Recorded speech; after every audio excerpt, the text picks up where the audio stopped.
प्यारे बच्चों, ये कक्षा 12 निर्झरा भाग 2 का तीसरा पार्ट है। इसके जो पहला और दूसरा पार्ट है वो मैं आपको फिर समझाऊंगी। तो उसके एक पदेन उत्तरत हैं सबसे पहले। ठीक है, एक पदेन उत्तरत का मतलब आप जानते हैं सभी, जिन प्रश्नों का उत्तर एक पद में देना होता है। दूसरा आपका जो प्रश्न है वो है पूर्ण वाक्यन। तो इनमें प्रश्नों के उत्तर आपको पूर्ण वाक्य में देने होते हैं, इसमें एक पद का प्रयोग नहीं किया जाता। तो यह जो पाठ है, इसकी जो कहानी है वो मैं आपको इस वीडियो के अंत में बताऊंगी, तभी आपको समझ में आएगा कि इस पाठ में क्या बताया गया है। यह है मेल करने वाले प्रश्न हैं, आपको मैच करने हैं। और चौथा है निर्देशानुसार प्रश्नों के उत्तर देने होते हैं। इसमें आपसे लकार, समास, कारक, प्रत्यय, ये सब प्रश्न पूछे जाते हैं।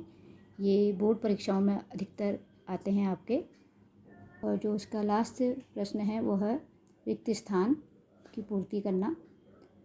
तो इस पाठ की जो कहानी है उसमें एक बालक होता है जो अपने माता पिता और 3 बहनों के साथ एक महानगर में रहता है। और महानगर में रहते हुए वो अच्छे से अपनी पढ़ाई करता है, विद्यालय जाता है, खूब मेहनत करता है। इसी तरह वह उच्च कक्षाओं में पहुंच जाता है। जब वह स्नातक प्रथम वर्ष की परीक्षा देता है तो उसके जो पिता हैं वह बहुत बीमार हो जाते हैं।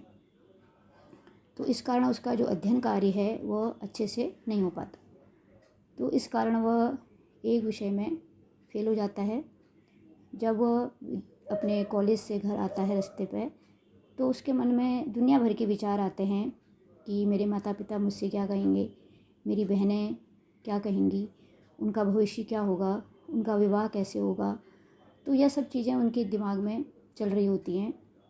जब वो घर पहुंचता है तो वो अपने कमरे में चला जाता है अपने, और वहाँ वो रात भर सोचता है कि अब मैं कैसे रहूँ, क्या करूँ। तभी उसके मन में विचार आता है कि वो अपने जीवन को नष्ट कर दे।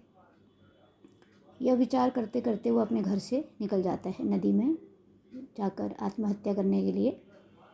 लेकिन तभी उसको रास्ते में अपने शिक्षक के द्वारा कहा गया एक श्लोक याद आता है कि बिना विचारे कोई भी काम नहीं करना चाहिए। जो व्यक्ति बिना विवेक से अपना काम करता है उसका कार्य कभी सफल नहीं होता। और जो व्यक्ति विवेक से सोच समझ के काम करता है उसे इस संसार में धन संपत्ति, मान सम्मान, शिक्षा सब कुछ प्राप्त हो जाती है। तो इस पाठ से बच्चों हमें ये भी शिक्षा लेनी है कि कभी भी जल्दबाजी में कोई काम नहीं करना है।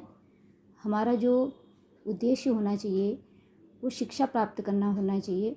उसमें अगर हमें असफलता भी प्राप्त हो तो हमें पुनः अपने उस कार्य को करना चाहिए। और यह निश्चित है कि अगर आप दोबारा उसको मन से करेंगे तो वह कार्य अवश्य ही सफल होगा। ठीक है, तो ये तीसरा पार्ट है। इसका पहला और जो दूसरा पार्ट है वह मैं आपको अगले वीडियो में आपको समझाऊंगी। ठीक है, तो अभी तक के लिए इतना ही।